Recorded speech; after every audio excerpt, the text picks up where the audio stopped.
Let's talk. আমার জীবনটা শুধু আমার জীবন নয়, আমার জীবন হচ্ছে একটা কন্টিনিউয়াস জীবন প্রবাহের একটা ছোট্ট পরমাণু। এই অনুভূতিটাই তো একটা জিনিসকে বৃহৎ করে, তাই না? আমার জীবন তো আমি কে? আমি উপালি, আমার নাম উপালি, আমার নাম সোনালিও হতে পারতো, আমার নাম চম্পাও হতে পারতো, যা খুশি হতে পারতো, মেরি হতে পারতো, রুকসানা হতে পারতো, যে কোনো কিছু হতে পারতো। আমার নামটাই কি আমি? আমার যে সাজ পোশাক সেটাই কি আমি? আমার যে কাজ সেটাই কি আমি? আমার যে কথা বলা সেটাই কি আমি? আমার যে পড়াশোনা, আমার যে বইপত্র সেটাই কি আমি? আমার যে বাড়ি সেটাই কি আমি? এই যে গোছানো বাড়ি বলছিলি সেটাই কি আমি?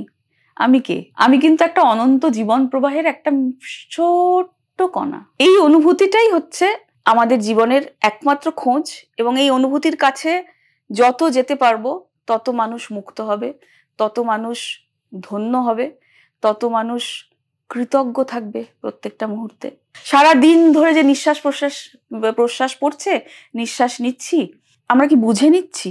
আমরা আদৌ জানি যে নিচ্ছি কিনা, কখন নিচ্ছি? আচ্ছা, আমি 2022 সালের মে মাসের 20 তারিখ আমি কিভাবে নিঃশ্বাস নিয়েছিলাম কেউ মনে করতে পারবে?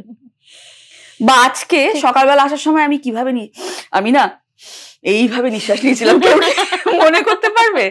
মনে করতে পারবে না। সকালবেলা রোজ যবে থেকে জন্ম হয়েছে তবে থেকেই সূর্য উঠছে।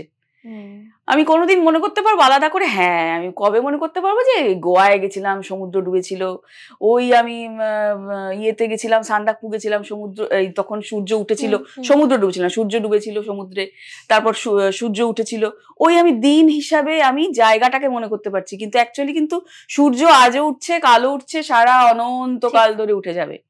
এই যে অনন্তের মাঝে আমি যে একটা ছোট্ট একটা বিন্দু, সেই অনুভূতিটাই হচ্ছে আমার মনে হয় যে কোনো শিল্পর, যে কোনো জীবনের একমাত্র লক্ষ্য।